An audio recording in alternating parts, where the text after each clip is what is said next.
자, 우리 지난 시간에 창세기 노아 홍수와 홍수 이후의 이야기를 살펴봤죠. 인구의 증가로 인해서 온 땅에 가득하게 된 죄악에 대한 하나님의 반응과 대답이 바로 홍수 심판이었고, 그 가운데 노아의 방주다라고 말씀드렸죠.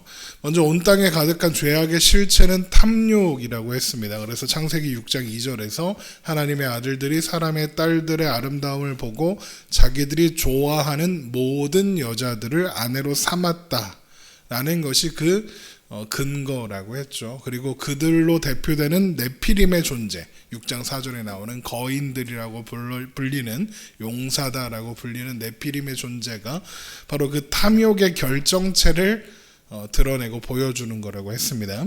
하나님은 사람의 죄악이 가득한 세상을 보시고 한탄하고 근심하셨습니다. 이것은 하나님께서 인간의 본질적인 어떤 존재로서의 의미, 그리고 그 본질상 즐거움과 행복을 누릴 수 있는 길을 떠나, 그러니까 본질이 깨어진 상태로 죄악 가운데 머물고 있는 상태, 하나님이 처음 창조하신 인간의 존재가 아니라, 그 본질이 아니라 죄악으로 깨어진 그 존재로 존재하는 것에 마음 아파하신다 라는 거라고 했죠. 이건 인간을 대하시는 하나님의 기본적인 마음과 태도가 무엇인지, 바로 사랑이라는 거, 하나님은 인간을 사랑하시고 그리고 포기하지 않으신다는 것을 그렇게 드러내는 거라고 했습니다.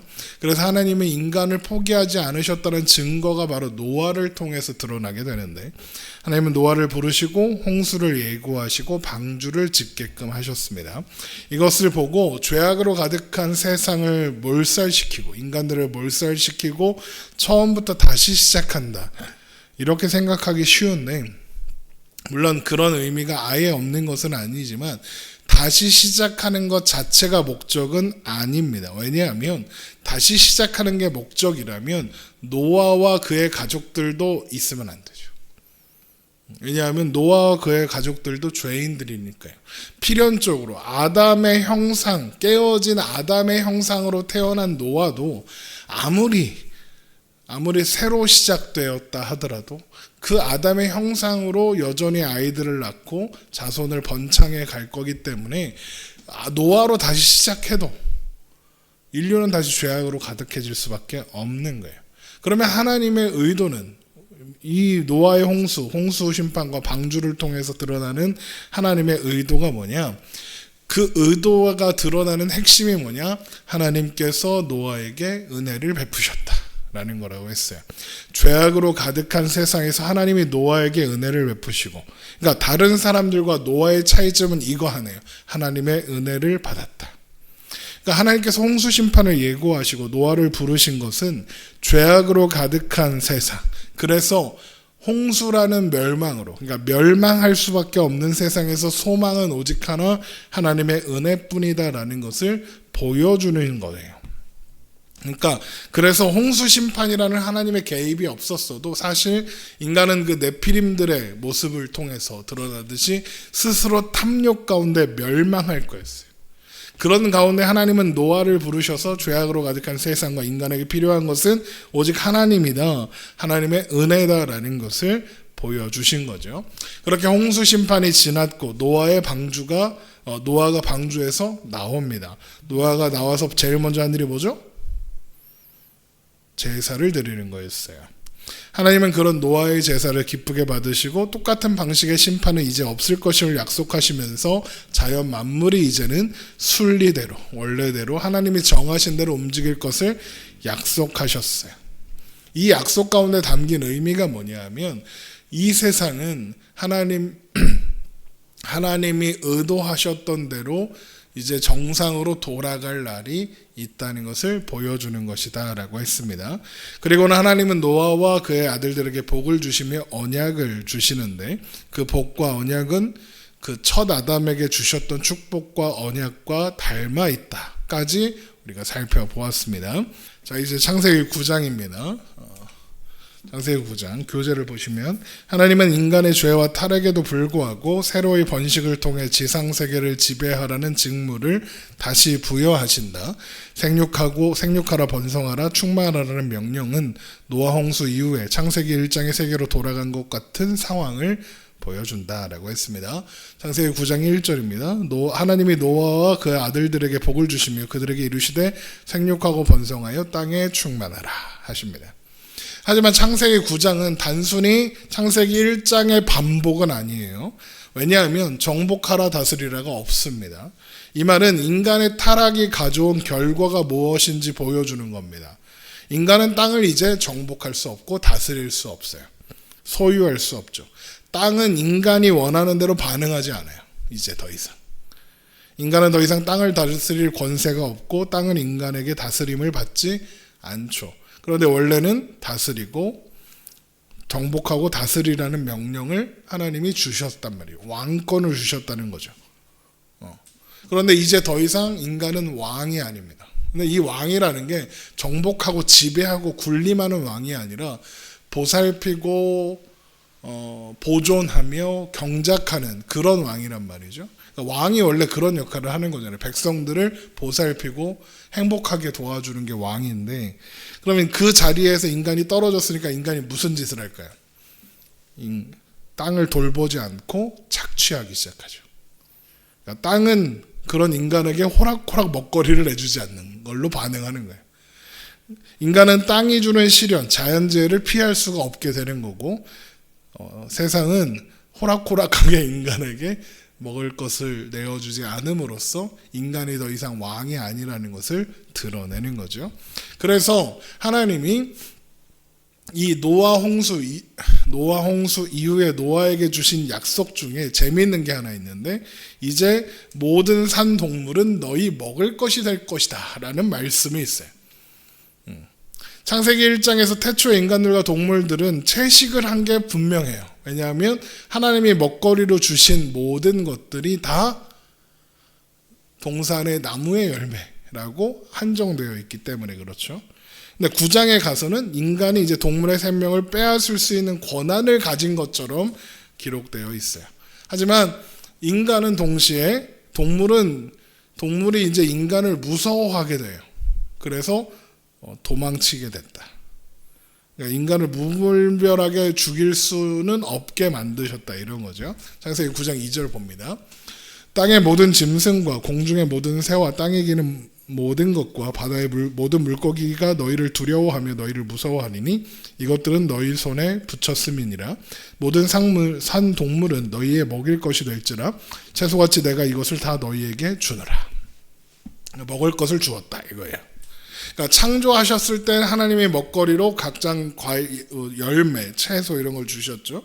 타락 이후에도 주요한 먹거리는 채소였을 거예요. 다만 이제 저주가 수고해야 땅을 먹을 거리를 줄 거다라는 저주가 있었으니까 수고해야 주었겠죠. 하지만 가인의 범죄와 이탈 그리고 땅이 유익을 주지 않음으로 인해서 어떤 일이 벌어졌을 거냐 하면 동물을 잡아 먹었을 거예요. 하나님이 허용하시기 이전부터. 그렇죠? 그리고 당연히 인간들이 자꾸 자기들을 죽이려고 하니까 동물들은 그런 인간들을 피하기 시작했겠죠. 그럼 하나님이 지금 이 말씀을 하시는 게 뭐냐? 지금 현재 일어나고 있는 일을 인정해 주셨다 뿐이지 사실 어떤 새로 이제 그전까지는 육식을 못하다가 이제 갑자기 육식을 하게 됐다 그런 건 아닌 것 같다. 그러니까 홍수 이전에도 육식은 했었다. 홍수 이후에 육식이 시작되었다라고 말하는 건 사실 추측일 뿐 그렇다고 말할 수는 없을 것 같아요. 물론 창세기 1장에서 3장에 보면 과일을 먹을 것으로 주신다라는 말은 있지만 육식하면 안 된다라는 말은 없긴 하거든요. 그러니까 하려고 하면 할 수 있었지만 타락 이전에는 그럴 필요가 없었죠. 땅이 먹을 거리를 마음껏 주니까. 하지만 가인이 이제 가출을 하고 나가서 자손을 번성해 가면서 땅이 먹을 것을 주지 않으니 피 흘리기 시작했을 거고, 또 아벨의 제사에서도 보면 가축을 잡아서 하나님께 제사 드리는 형태가 있거든요. 그러니까 이미 가인의 가출 이전에도 육식이 있었을 것이다 라고 추측할 수 있는 거죠. 그러니까 육식을 허용하셨다라는 사실 자체가 중요한 게 아니라 이미 이거는 인간들 가운데 만연해서 하나님이 그걸 금지하신다 해도 딱히 효용 가치가 없는 그런 금지였기 때문에 허용하신 것이고, 그것보다 중요한 건 그 안에 공포가 제한되어 있다라는 거죠. 그러니까 무분별한 살육으로부터 동물들을 보호하시겠다는 하나님의 의지가 거기 있다는 거예요. 그러니까 땅이 엉겅퀴와 가시덤불을 내어 쉽게 먹거리를 제공하지 않았던 것처럼 동물들도 먹을 것이지만 동물들도 호락호락하게 너희들에게 먹을 것을 내어주지는 않을 거다. 그러니까 이제 선악과를 먹고 타락한 아담의 그게 주어진 제한 상황과 노아의 제한 상황이 비슷하다. 그런데 그러니까 이제 이런 상황을 하나님이 공인해 주시면서 그래 먹어도 된다 라고 허용해 주시면서, 그것을 더 이상 죄로 삼지 않겠다라는 걸 허용해 주시면서 한 가지 제한 사항을 거는데, 그게 뭐냐? 피를 먹지 말라는 거예요. 그러니까 피는 먹으면 안 되는 거예요. 왜? 피에 생명이 있기 때문에. 이 말이 뭐냐? 피가 생명력을 상징하는 거예요. 그러니까 지금은 뭐 피가 있으면 생명이 있고 뭐 이런 게 아니라 피 안에 생명을 유지하고 또 생명의 근원이 되는 그런 것들이 있다고 과거에는 그렇게 상징을 하고 있었던 거예요. 이것도 나름 뭐 과학적으로 짜맞춰 가면은 뭐 이제 의미가 있는 이야기이기도 해죠. 우리가 피가 없으면 생명이 없죠. 그리고 재밌는 그 최근에 실험 중에 그런 실험이 있더라고요. 젊은 쥐에서 피를 뽑아서 나이가 많은 쥐에다가 그 피랑 바꾸면 이 나이가 많은 쥐가 젊어진대요. 그러니까 이제 그 뭔가가 있다는 거죠. 그 피 안에 뭔가가 있다는 거죠. 그러니까 노화가 중단되고 뭐 이런 현상들이 일어나더라는 거죠. 이걸 연구해서 이제 인간의 노화에 뭐 이렇게 이런 것들을 극복하려고 한다 뭐 이런 얘기가 있다는데, 어쨌든 피에 생명이 있는 것은 거의 확실해 보인다. 그래서 하나님은 하지만 피를 먹지 말라 하셔서 생명의 주인이 누구신지 기억하게 하고 상기시키시려고 하신다. 창세기 9장 4절 봅니다. 그러나 고기를 그 생명되는 피째 먹지 말지니라. 내가 반드시 너희 피 곧 너희의 생명의 피를 찾으리니 짐승이면 그 짐승에게서, 사람이나 사람의 형제면 그에게서 그의 생명을 찾으리라. 다른 사람의 피를 흘리면 그 사람의 피도 흘릴 것이니 이는 하나님이 자기 형상대로 사람을 지으셨습니다. 그러니까 피를 함부로 먹거나 땅에 흘리면 안 되는 이유가 바로 이겁니다. 생명이 하나님께로부터 왔으니 그 생명의 주관자요 주인은 하나님밖에 없으므로 피를 함부로 흘리지 마라 하시는 거죠. 그래서 레위기에 가면 제사 제도가 제정되면서 그 피를 반드시 제단 밑에 쏟아라 라고 말씀하시는 거죠. 그 피가 하나님의 소유다. 생명이 하나님의 소유다라는 게 그렇게 드러나는 거예요. 그리고 거기에서 이제 또 하나 말씀해 주시는 게 뭐냐면, 다른 사람의 피를 흘리면 그 피를 흘려야 된다. 이 말은 생명은 생명으로 갚아야 한다라는 걸 보여주는 상징이죠. 창세기 2장에서 가죽옷, 또 아벨의 양제사, 노아의 제사, 그리고 지금 피째 먹는 것을 금지하고 또 구약의 제사법 모두 이걸 말하고 있는 거죠. 생명은 생명으로 갚아야 한다. 그런데 우리가 타락한 이후로 생명을 잃었어요. 그러면 생명을 다시 얻으려면 다른 생명이 죽어야 하는 것을 예표하는 게 바로 이런 모습, 이런 말씀들인 거죠. 그러면 이게 예표하는 게 뭐예요? 예수님의 십자가다라고 할 수 있는 거죠. 그렇기 때문에 짐승이나 사람이나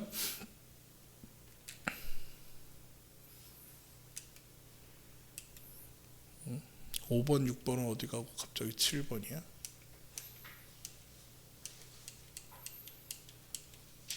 교재를 보세요. 5번.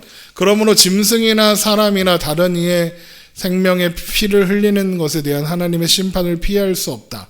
특별히 다른 인간을 죽이는 것은 하나님의 형상을 지니는 자를 멸하는 것이다. 인간의 생명을 취하는 것은 하나님을 향한 공격이며 삶과 죽음에 대한 하나님의 주권을 찬탈하는 것이다. 하나님만이 한 사람을 자신의 판단을 따라 처분하실 수 있다. 이것은 모세 율법에서 십계명에서 살인하지 말라로 자리 잡게 된다. 그러니까 사람이 소중한 이유는 비록 깨어지기는 했으나 여전히 하나님의 형상으로 창조되었기 때문이다. 그래서 하나님 복수하지 말라는 말씀도 하신다 이겁니다. 9장 7절은 9장 1절의 명령을 반복하고 있어요. 9장 6절의 대조입니다. 9장 7절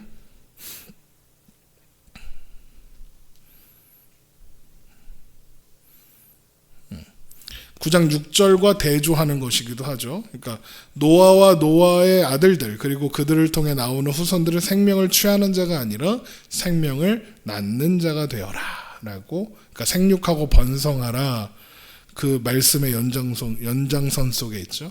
그러니까 노아와 노아의 후손들은 9장 7절 한번 볼까요? 너희는 생육하고 번성하며 땅에 가득하여 그 중에 번성하라 하였더라. 그러니까 노아의 후손들은 생명을 빼앗는 존재가 아니라 생명을 낳는 존재가 되어야 한다 라는 걸 보여주는 거죠. 자, 그런데 여기에서 이 언약에서 중요한 건 뭐냐? 9장 9절 성경 펴놓고 있는 거죠. 성경 9장 9절에서 내가 내 언약을 너희와 너희 후손과 너희와 함께한 모든 생물 곧 너희와 함께한 한새 가축과 땅의 모든 생물에게 세우리리. 내가 내 언약을 세운다에 있어요. 이게 핵심이에요. 11절에도 9장 11절 내가 너희와 언약을 세우리리. 또 17절에도 하나님이 노아에게 이르시되 내가 나와 땅에 있는 모든 생물 사이에 세운 언약의 증거.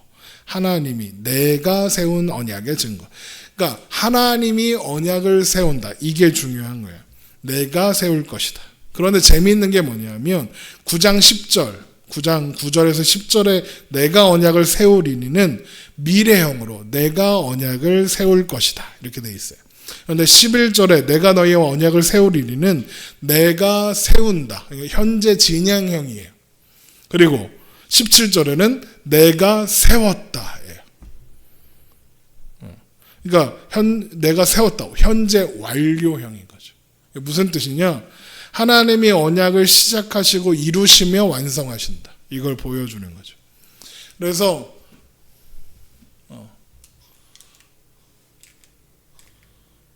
그래서 여기 지금 이 말씀 여기 그 교재에 써놓은 거죠. 그러니까 하나님께서 노아와 세우시는 언약의 핵심이 뭐냐? 하나님이 시작하시고 하나님이 이루시며 하나님이 완성하신다는 거죠. 그래서 제가 좋아하는 말씀 중에 빌립보서 1장 6절 너희 안에 착한 일을 시작하신 이가 예수 그리스도의 날까지 이루실 줄을 우리는 확신하니 시작하신 분이 이루신다. 그러니까 이 언약에는 일방성이 답보되어 있는 거예요. 일방성. 하나님이 일방적으로 약속하시는 거예요. 너가 뭘 하면 내가 해줄게가 아니라 내가 언약한다. 그러므로 내가 이루겠다. 이게 핵심인 거죠.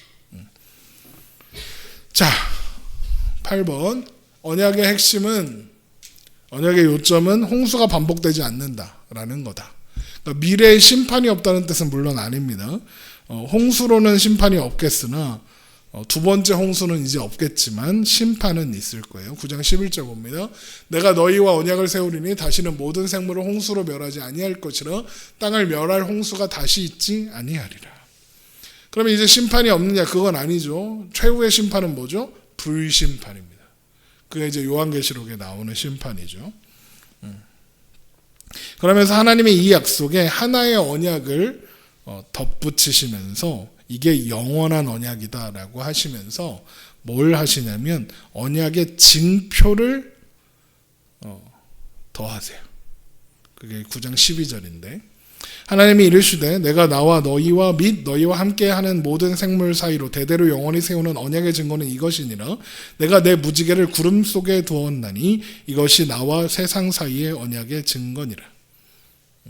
그러니까 구름 속에서 무지개가 나오는 거, 이 무지개가 하나님이 주시는 언약의 증거래요. 구름은 구약 성경에서 언제나 두려운 하나님의 임재를 상징하는 장치예요. 연기, 구름 이런 거. 그래서 하나님의 구름이 그 성막 가운데 임하니까 하나님의 영광으로 그것이 가득 차게 되는 거죠. 그러니까 그런데 구름, 그런 두려운 하나님의 임재 속에서 뭐가 나타나요? 무지개가 나타나요. 무지개가 뭐냐? 세상이 세상에 임해야 하는 것은 하나님의 두려운 심판인데 그 가운데 하나님이 자비와 자제와 그 무지개를 보시고 참으시는 뭘? 심판을 참으시는 거죠. 그래서 9장 14절에 보면 내가 구름으로 땅을 덮을 때 무지개가 구름 속에 나타나면 내가 나와 너희와 및 육체를 가진 모든 생물 사이에 내 언약을 기억하리니 다시는 물이 모든 육체를 멸하는 홍수가 되지 아니할지라. 그런데 여기에서 주목해야 할 표현이 뭐가 있냐면 15절에 언약을 기억하는 주체가 누구죠? 하나님이 기억하세요.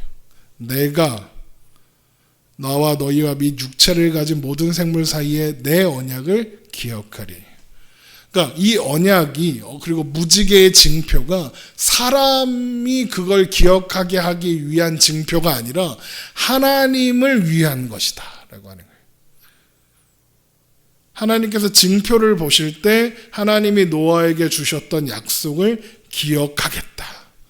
그래서 9장 16절 무지개가 구름 사이에 있으리니 내가 보고 하나님이 보는 거예요. 하나님이 나 하나님과 모든 육체를 가진 땅의 모든 생물 사이에 영원한 언약을 기억하리라. 이건 생각해보면 되게 이상한 거예요. 왜? 하나님이 징표가 없으면 기억을 못 하시나요? 하나님은 징표가 필요 없어요. 그런데 하나님은 굳이 징표를 세워 기억하겠다고 하세요. 예를 들면 무지개, 또 유월절 어린 양의 피를 문설주에 발라.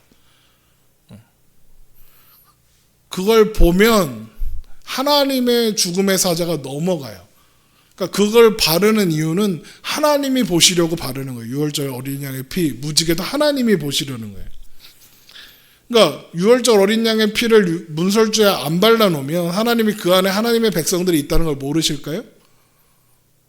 그럴 리 없죠. 아시죠. 그런데 그걸 하나님이 보겠다고 칠해 놓으라고 하고 무지개를 띄워놓고 내가 기억하겠다 그러시는 거죠. 왜 이러느냐? 하나님께서 약속하시면서 하나님이 보시는 징표를 세우사 하나님의 약속은 전적으로 신뢰할 수밖에 없다는 것을 극대화해서 나타내시는 거죠. 하나님은 잊지 않으세요. 그런데 인간은 잊잖아. 근데 인간은 자꾸 하나님이 자기 같을 줄 알거든. 하나님이 까먹을 것 같은 거야, 인간은. 그런데 하나님이 뭐라고 하시느냐?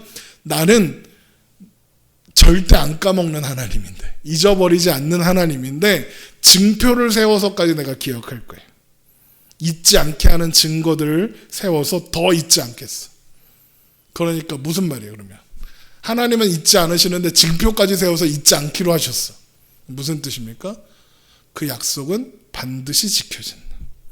믿어라. 하나님은 그런 분이다. 하나님은 잊지 않는다. 그러니까 신뢰해라. 그러니까 무지개는 사람 보라고 만든 게 아니에요. 하나님이 보시려고 만들었어요. 그걸 보고 내가 이런 언약을 맺었지라고 기억하는 거죠. 그러면 인간은 무지개를 보면서 무슨 생각을 하느냐? 하나님의 약속은 영원하고 변하지 않으시며 반드시 이루시는구나. 그걸 확인하는 게 무지개인 거예요. 이해되죠? 그러니까 무지개의 언약이 중요한 게 그래서 그래요. 자, 어쨌든 다음으로 노아와 함께 방주에서 나온 노아의 아들들은 셈, 함, 야벳이죠. 이 세 아들로부터 후손들이 이제 나와서 땅에 흩어지게 됩니다. 창세기 9장 18절. 방주에서 나온 노아의 아들들은 셈과 함과 야벳이며 함은 가나안의 아버지라. 노아의 이 세 아들로부터 사람들이 온 땅에 퍼지니라. 그런데 이렇게 해서 이제 잘 먹고 잘 살고 행복하게 살면 될 것 같은데 노아가 갑자기 무슨 짓을 하냐? 농사를 시작하는데 제일 먼저 포도나무를 심어요. 왜 포도나무였을까? 다른 설명이 없으니까 잘 모르겠지만 성경을 보면 이건 100% 포도주를 마시려고 한 거다. 왜냐하면 포도나무를 심었다. 그리고 바로 이어지는 말씀이 포도주를 먹었다 이거죠. 그냥 포도주 마시려고, 술 먹으려고 포도 농사를 지은 거예요. 그리고 포도주 먹고 노아가 무슨 짓 하죠? 빨가벗고 장막에서 누워있죠. 노아가 포도주를 마신 것을 죄라고 하지 않아요. 물론 그렇다고 먹어도 된다, 마음 보고 퍼질러 먹고 술에 취해라, 이런 얘기는 아니고요. 성경에는 포도주는 마음을 기쁘게 하기 위해서 뭐 진정제, 뭐 치료제, 소독약 이런 걸로 쓰게 돼 있어요. 포도주 마셔도 된다 그래요. 먹으라고 그러고. 예수님도 마셨을 거고. 우리 최후의 만찬, 그 성만찬, 오늘 성만찬 할 때 이렇게 먹기도 하잖아요. 근데 과음은 비난해요, 성경은. 그러니까 술에 취하는 건 비난하고, 그리고 또 술에 취하는 걸 무슨 그 매춘하는 거랑 비슷한 경지에 놓고 이야기하기도 해요. 그래서 이 노아가 술에 취해서 벌인 일이 벌거벗은 거죠. 그러니까 노아가 술 취한 것 자체가 벌거벗음으로 드러나. 그게 무슨 말이야? 술 취하는 건 부끄러운 일이야 라는 걸 보여주는 거죠. 그런데 그걸 누가 봐요? 누가 봐요? 함이 보죠. 벌거벗은 아버지를 함이 봐요. 보고 형제들에게 말해요. 이걸 보고 이제 뭐 동성 근친상간이다, 뭐 술에 취한 사이에 어머니와 관계를 했다, 뭐 이런 식으로 성적으로 풀려는 사람들이 있는데 좀 과해요. 그냥 노아가 술에 취하여 스스로 옷을 벗고 누워 있었고 함이 그걸 봤다 그래요. 그래야 셈과 야벳이 뒷걸음으로 들어가 자신의 옷으로 아버지의 하체를 가려주었다라는 것과 연결이 되는 거예요. 그럼 함의 죄는 뭐냐? 함의 죄는 뭐냐? 아버지가 옷을 입지 않은 걸 봤다, 이게 문제가 아니라 그걸 말했다는 거예요. 소문내는 거예요. 벗었다라는 건 고대 사회에 수치스러운 일이에요. 근데 이걸 기꺼이 말했다는 거예요. 이게 무슨 말이냐? 조롱하는 거예요. 아버지를 조롱한 거예요. 함이. 아버지가 술 취해갖고 빨가벗고 엎드렸다. 이거예요. 조롱한, 욕보이는 거고. 하나님이 세우신 질서를 무너뜨리는 행동인 거예요. 근데 셈과 야벳은 노아를 정중하게 대해요. 말하지 않죠. 함이 말하는 걸 듣고 그걸 다른 사람한테 말하지 않고 행동만 하죠. 가서 덮어주죠. 그런데 그러면 이제 재미있는 게 뭐냐? 이건 지금 노아가 인사불성일 때 일어난 일이에요. 그런데 노아가 깨어나니까 창세기 9장 24절에 노아가 술이 깨어 그의 작은 아들이 자기에게 행한 일을 알았다, 이렇게 돼 있어요. 노아가 어떻게 알게 됐을까? 인사불성이었는데 어떻게 알았을까요? 함이 형제들한테만 말하고 끝난 게 아니니까 알 수 있는 거예요. 누구한테 말해? 어머니, 아내, 형수들한테 돌아다니면서 얘기하는 거예요. 무슨 말? 조롱하는 거예요. 아버지를. 이해되죠? 그러니까 그게 죄인 거예요. 함의 죄. 그런데 이제 더 웃긴 건 노아가 함이 아니라 함의 아들 가나안을 저주한다. 함이 아니라 가나안을 저주해요. 왜 그럴까? 이 가나안이 이제 지금 창세기를 읽는 1차 독자가 누구라고 그랬죠? 이스라엘 백성. 출애굽한 이스라엘 백성들이라고 했잖아요. 근데 그 가나안이 그 가나안에 사는 족속들의 조상이에요. 그러니까 그걸 보여주는. 그러니까 함을 저주하면 함이 누구지? 이렇게 하는데 가나안을 저주하면 우리가 들어갈 땅, 저 땅에 있는 사는 족속들이 이 함의 자손들이구나. 아버지를 부끄럽게 만든 그 사람들이구나. 오래전에 저주를 받았구나. 우리는 그 대리자로서 하나님의 심판을 하는 거구나. 그러면 하나님의 저주를 받은 가나안을 흉내내면 안 되겠구나. 이런 걸 배우는 거죠. 이해돼요? 그래서 그 창세기, 출애굽기, 레위기, 민수기, 신명기에 보면 가나안 족속들의 풍습과 문화와 이런 것들을 따르지 말라라는 명령이 나오거든요. 그 명령 가운데 그 명령의 전제로 이 사건이 기록되어 있는 거죠. 그래서 가나안이 언급되는 거다. 노아는 그런데 셈과 야벳은 축복하죠. 그런데 재미있는 게 뭐냐? 9장 26절을 보면 축복받는 게 셈이 아니라 셈의 하나님. 보세요. 창세기 9장 26절 또 이르되 셈의 하나님 여호와를 찬송하리로다. 가나안은 셈의 종이 되고 하나님이 야벳을 창대하게 하사 셈의 장막에 거하게 하시고 가나안은 그의 종 되게 하시기를 원하노라. 그러니까 지금 보면 셈을 축복하는 게 아니에요. 셈의 하나님을 찬양함으로써 하나님이 셈과 함께 하실 거다라는 걸 드러내는 거죠. 무슨 말이냐? 하나님께 부탁하는 거예요. 셈과 야벳은 하나님 안에서 하나님이 주신 축복을 누리며 살게 해달라고 호소하는 거예요. 그러면서 노아가 뭐라고 하냐면 하나님이 야벳을 창대하게 하사 셈의 장막에 거하게 하시기를 바란대요. 그러니까 이건 야벳의 영역이 창대해질 뿐만 아니라 셈과 더불어 평화롭게 협력하며 살게 된다. 이런 이야기를 하는 건데. 그런데 창세기 10장을 보면 10장 2절 한번 보세요. 여기 보면 이제 야벳의 족보가 나오거든요. 10장 2절 야벳의 아들들은 고멜과 마곡과 마데와 야완과 두발과 메색과 다라스요. 고멜의 아들은 아스그나스와 리밧과 도갈마요. 야완의 아들은 엘리사와 달시스와 기띔과 도다딤이라. 이들로부터 여러 나라 백성으로 나뉘어서 각기 언어와 족속과 나라대로 바닷가의 땅에 머물렀더라.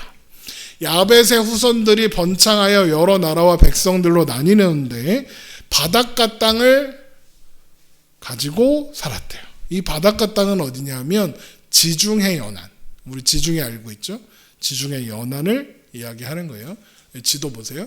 저 지중해를 연안으로 해서 야벳의 후손들이 이렇게 사는 거예요.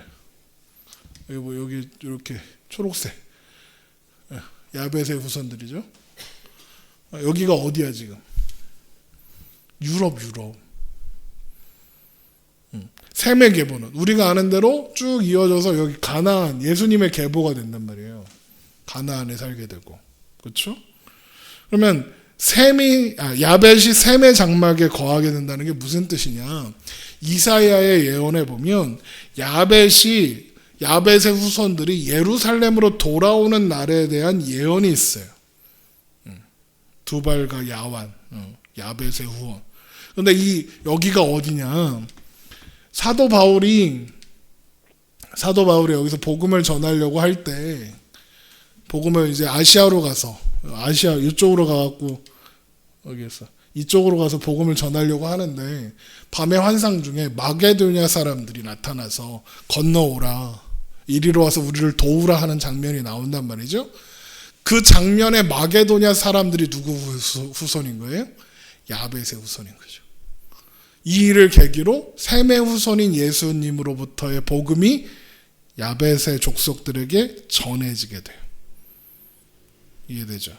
그러니까 복음의 계보를 이야기하는 거죠. 그러니까 야벳이 셈의 장막 안에 거하게 된다는 건 뭐냐? 그 후손들이 복음 안에서 하나가 된다는 것을 예표하는 말씀들인 거죠. 그런데 더 놀라운 건 이사야의 말씀에 야벳의 후예들이 예루살렘으로 돌아온다는 얘기만 있는 게 아니라 함의 후예들도 예루살렘으로 돌아온다는 얘기가 있어요. 근데 이 함의 후손들이 만드는 나라가 뭐냐? 여기 아프리카 쪽. 여기가 뭐야? 아프리카, 여기 아수르, 이런 애굽, 이집트 이런 나라를 만드는 사람들이란 거죠. 그 사람들이 다시 모여서 하나님의 복을 누리게 되는 날이 있대요. 그게 언제겠어요? 복음 안에서만 가능해지는 거죠. 그래서 지금도 이집트, 애굽이 이슬람 국가인 그 애굽이 이집트에서도 여전히 기독교인들이 존재하고 아프리카의 기독교가 한국에 오는 것보다 훨씬 먼저 전해지고 왜 함의 후손들이 아프리카 살거든. 이해되죠? 그러니까 복음 안에서 셈과 함과 야벳의 자손들이 하나가 되는 것이 창출된다. 그러니까 창세기 9장의 그 족보를 볼 때 이 계보가 쭉 이어져서 예수님 안에서 하나로 다시 모이게 되는구나라는 걸 발견할 수 있어야 한다. 자, 창세기 10장은 이제 홍수 이후에 노아의 아들들이 어떻게 되었는가에 대한 이야기죠. 아이들을 낳았고 민족을 이루게 돼요. 그래서 10장은 족보로 되어 있어요.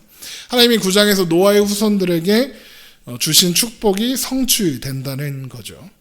그러니까 하나님께서 복을 주셔서 그렇게 된 거예요. 그런데 이런 10장은 자연스럽게 11장하고 연결되죠.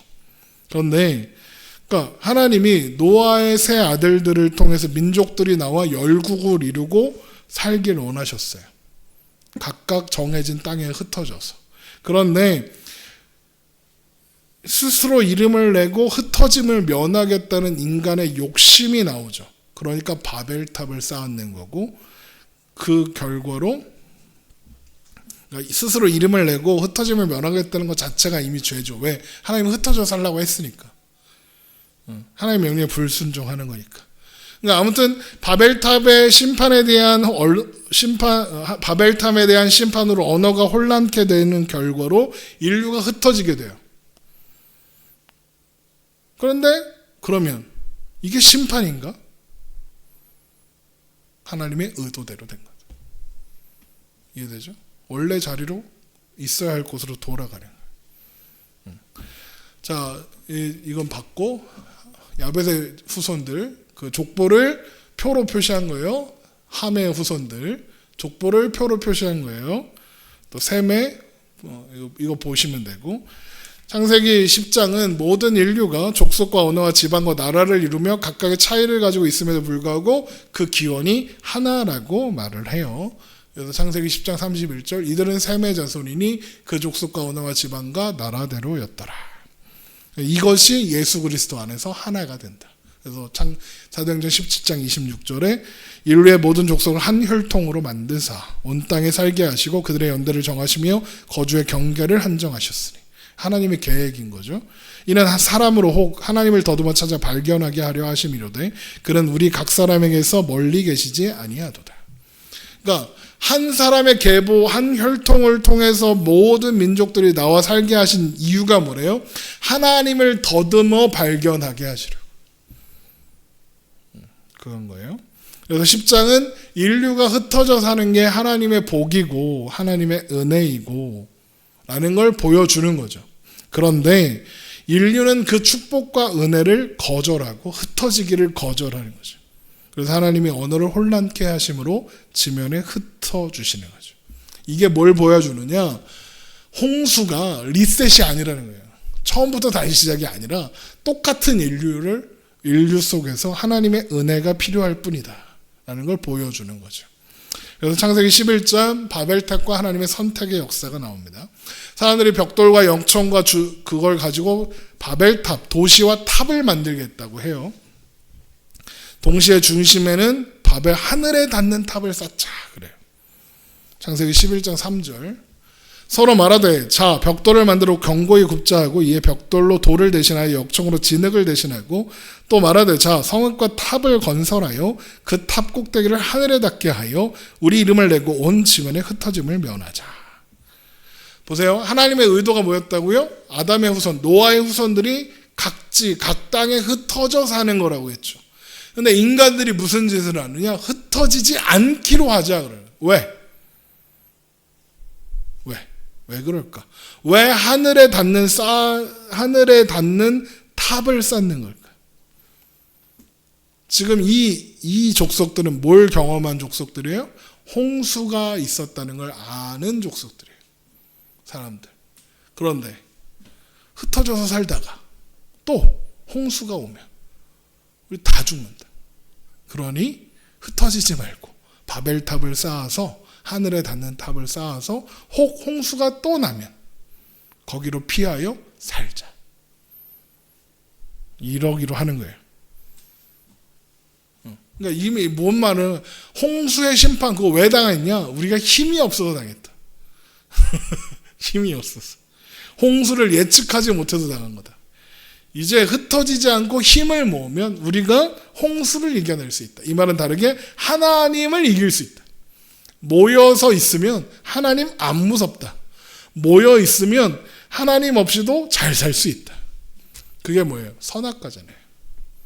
이해되죠? 선악과예요, 선악과. 인간이 하나님 없이 살고 싶은 거예요. 자, 그런데 이런 인간들의 태도에는 아주 멍청한 게 하나 있죠. 그게 뭐예요? 하나님이 뭘 약속하셨죠? 홍수로 다시는 심판하지 않겠다 약속하셨어요. 이제 홍수 없어요. 그러니까 홍수를 피하여 살 필요가 없어요. 그런데 죄 가운데 있는 인간들은 하나님의 약속을 신뢰하지 않고 스스로 문제를 해결할 수 있는 방법을 찾는 거고, 그게 바벨탑인 거예요. 그래서 바벨탑은 어느 시대에나 언제나 있어요. 우리 시대에도 바벨탑은 있어요. 하나님의 약속을 신뢰하지 못하고 내가 자격을 갖추고 내가 조건을 갖추고 내가 무언가 해서 내 위치와 존재를 증명하겠다라는 시도들이 다 바벨탑이에요. 이건 심지어 교회도 바벨탑이 될 수 있다는 얘기예요. 교회에서 행위를 강조하고 네가 뭘 해서 자격을 갖춰야 한다, 이런 종교 행위들 다 바벨탑이 될 수 있어요. 심지어 성경 공부도 그럴 수 있어요. 성경 공부를 안 하는데 나는 한다. 나는 훌륭한 사람이다. 나는 자격이 있다. 이렇게 생각하는 거예요. 이것도 바벨탑인 거예요. 그러니까 우리가 인간이 가져야 하는 기본적인 태도는 하나님의 경륜과 주권과 섭리 앞에 겸손한 거예요. 나는 나를 구원할 수 없습니다. 나는 하나님의 은혜가 필요합니다. 이 태도가 중요한 거죠. 이 태도를 버리면 바벨탑 쌓고 있는 거예요. 이걸 잊지 말아야 합니다. 그렇게 가면 망하는 겁니다. 그래서 하나님은 어떻게 하시느냐? 인간들의 언어를 혼잡하게 하시고, 언어가 혼잡하게 되니까 사람들은 하나님께서 애초에 가지셨던 의도대로 온 지면에 흩어져요. 그래서 하나님 없이 성읍을 세워 안전을 얻으려는 인간의 헛된 시도가 무너지게 되는 거죠. 창세기 11장 6절, 여호와께서 이르시되 이 무리가 한 족속이 언어도 하나이므로 이같이 시작하였으니 이후로는 그 하고자 하는 일을 막을 수 없으리로다. 자, 우리가 내려와서 거기서 그들의 언어를 혼잡하게 하여 그들이 서로 알아듣지 못하게 하자 하시고, 여호와께서 거기서 그들을 온 지면에 흩으셨으므로 그들이 그 도시를 건설하기를 그쳤더라. 사람들은 스스로 이름을 내길 원했고 실제로 그렇게 했죠. 하지만 그들이 낸 이름은 수치의 이름일 뿐이었죠. 그래서 그곳의 이름을 바벨이라 불렀다. 이는 하나님이 언어를 혼잡하게 하셨다. 혼잡하게 하셨다. 흩으셨다 라는 의미예요. 이게 발랄, 흩어졌다 라는 의미에서 나온 건데, 그러나 사람들은 그곳을 흩어진 곳이라고 하지 않고 바벨, 신들의 문이다 라고 했다. 그러니까 사람들은 바벨을 세우고자 했으나 하나님은 발랄하셨다. 흩어지게 만드셨다. 이 사건에서 우리가 이제 기억해야 하는 게 뭐냐? 단순히 언어가 복잡해졌다.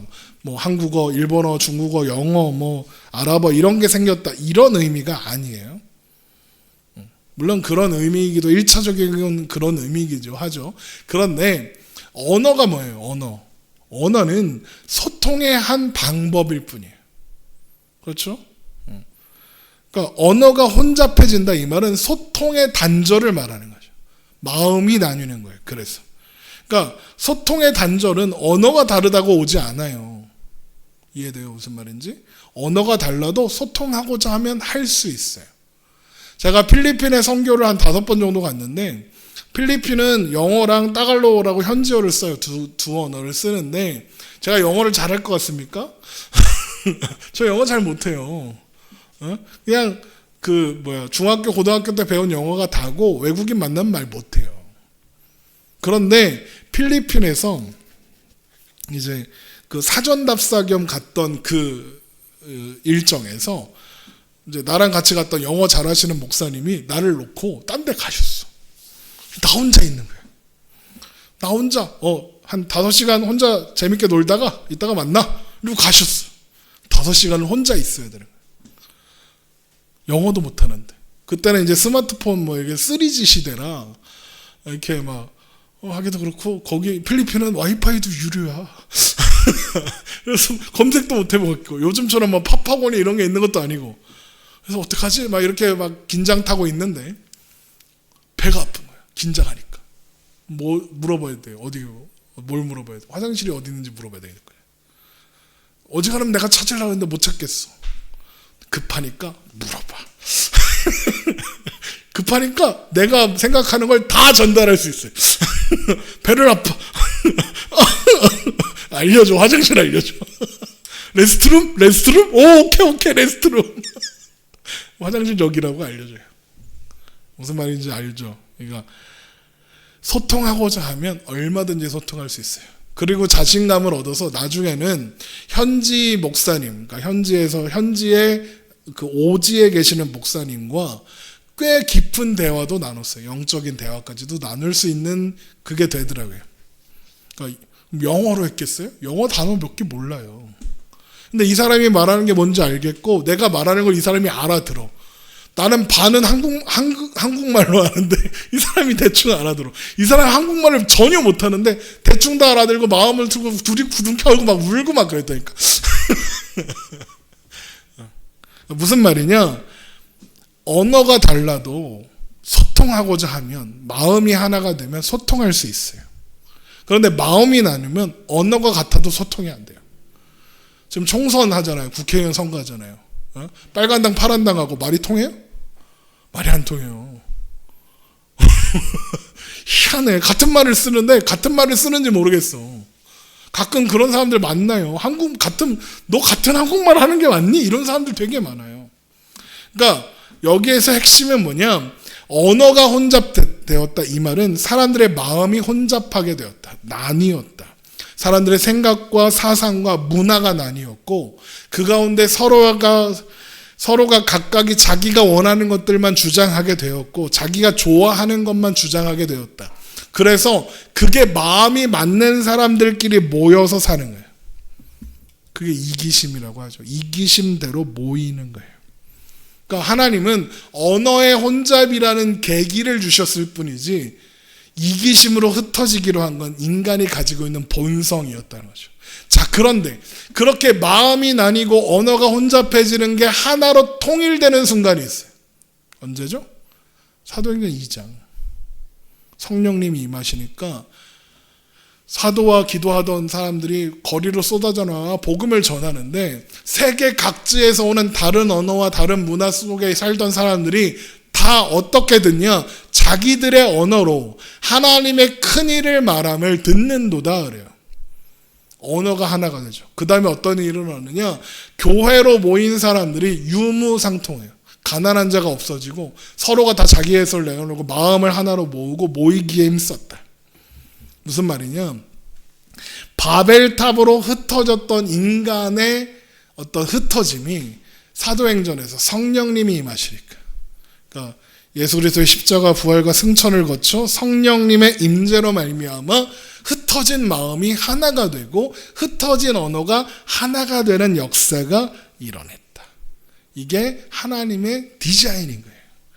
그러니까 스스로 이름을 내고 흩어짐을 면하겠다는 인간들의 시도는 실패했죠. 그런 실패 앞에 하나님이 제시하시는 해결책이 바로 예수 그리스도고, 그 예수 그리스도라는 그 해결책을 설명하기 위해서 하나님이 들이미시는 역사가 하나님의 선택의 역사다. 그래서 우리 창세기의 11장 뒷부분을 보면 셈의 족보가 또 나와요. 그래서 그 족보가 이어져서 어디까지 가냐면 아브라함을 가요. 아브라함까지 가요. 그런데 여기서 재밌는 게 뭐냐면 뭐 아르박색도 나오고 셀라도 나오고 뭐 벨렉도 나오고 막 이렇게 나오잖아요. 왜 그 사람인지 몰라요. 왜 그 계보에서 아브라함인지 몰라요. 그 말씀 보세요.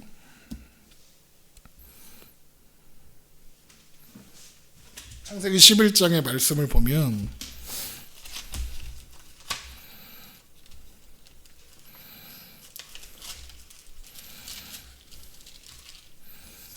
여기 보면 셈, 아르박삿, 셀라 뭐 이렇게 이어지잖아요. 에벨 뭐 이렇게 데라, 아브람과 나홀과 하란 이렇게 나오죠. 쭉 26절까지 가서. 그럼 왜 아브라함이야? 맞이라서 그럴까? 맞이라는 증거가 없어요. 이해돼요? 무슨 말인지? 그러니까 이 계보 속에 등장하는 대표자들로 나와서 그 계보가 이어 대라 그래갖고 하란 막 이렇게 가가지고 아브라함까지 가는 그 계보에 등장하는 그 사람들이 왜 그 사람인지 몰라요. 이유는 단 하나. 하나님이 그 사람을 선택하신 거예요. 그 사람의 계보로 이어지는 거죠. 그러니까 인간의 실패에 대한 하나님의 대답이 뭐냐? 하나님의 선택. 선택하사 은혜를 베푸시는 거예요. 그게 아브라함인 거예요. 선택의 은혜인 거죠. 아브라함을 하나님이 선택하셨어요. 그에게 은혜를 주셨어요. 그래서 갈대아 우루 우상들을 섬기던 그 자리에서 우상을 섬기고 살던 아브라함을 불러 가나안으로 옮기사 그 아브라함의 역사를 통해서 아브라함의 인생과 또 이어지는 이삭과 야곱의 역사를 통해서 요셉으로 이어지는 그 역사를 통해서 이 망가져 있는 세상에 대한 하나님의 해결책은 하나님의 선택의 은혜다라는 걸 보여주는 거죠. 그리고 그 최종적으로 완성하는 큰 그림이 예수 그리스도를 통해서 완성된다는 걸 우리는 이제 성경 전체를 보며 발견할 수 있다는 거죠. 인간의 실패에 대한 하나님의 대답이 아브라함이에요. 그래서 아브라함의 선택과 그의 인생 여정을 살펴보는 건 중요하고 그래서 그 이야기는 다음 시간에 살펴보도록 합니다.